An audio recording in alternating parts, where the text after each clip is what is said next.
ప్రముఖ మొబైల్ తయారీ సంస్థ శాంసంగ్ తన ఎంపిక చేసిన పలు స్మార్ట్ ఫోన్ల ధరలను మరోసారి పెంచింది. గెలాక్సీ ఏ, ఎఫ్, ఎం సిరీస్లలోని వివిధ మోడళ్లపై వేరియంట్ను బట్టి 1000 నుండి 3500 వరకు ధరలను పెంచుతూ నిర్ణయం తీసుకుంది.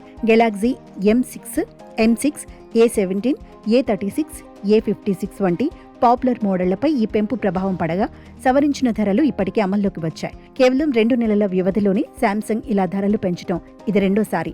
ముఖ్యంగా బడ్జెట్, మిడ్ రేంజ్ విభాగాల్లో ధరలు పెరగడం వినియోగదారులపై అదనపు భారం చూపనుంది.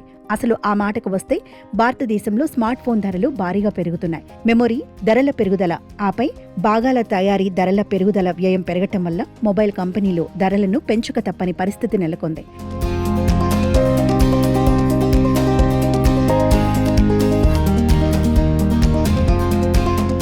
2026 మార్చి నాటికి భారతదేశంలో సుమారు 200 స్మార్ట్ ఫోన్ మోడళ్లలో 80కి పైగా మోడళ్ల ధరలు సుమారు 15% వరకు పెరిగాయి.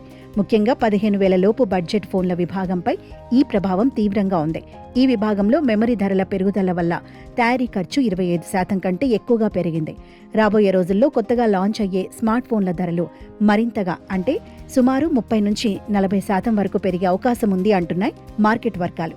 మనీ కంట్రోల్ తన నివేదికలో పేర్కొన్న ప్రకారం మెమొరీ భాగాల వ్యయం పెరగడం, సరఫరా చైన్పై ఒత్తిడి పెరగడం, డాలర్తో పోలిస్తే భారతీయ రూపాయి బలహీనపడటం వంటి కారణాల వల్ల మొబైల్ ఫోన్ల ధరలు పెరుగుతున్నాయి. ఎంట్రీ, మిడ్ లెవెల్ ఫోన్లలో ఉపయోగించే మెమరీ చిప్ల సరఫరా కూడా ప్రభావితమవుతోంది.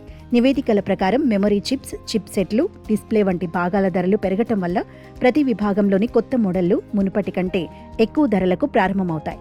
కాబట్టి మొబైల్ ఫోన్ అభిమానులు మునుపటిలా రోజుకో ఫోన్ మార్చి ఆనందపడే రోజులు పోయినట్టే ఉన్నాయి.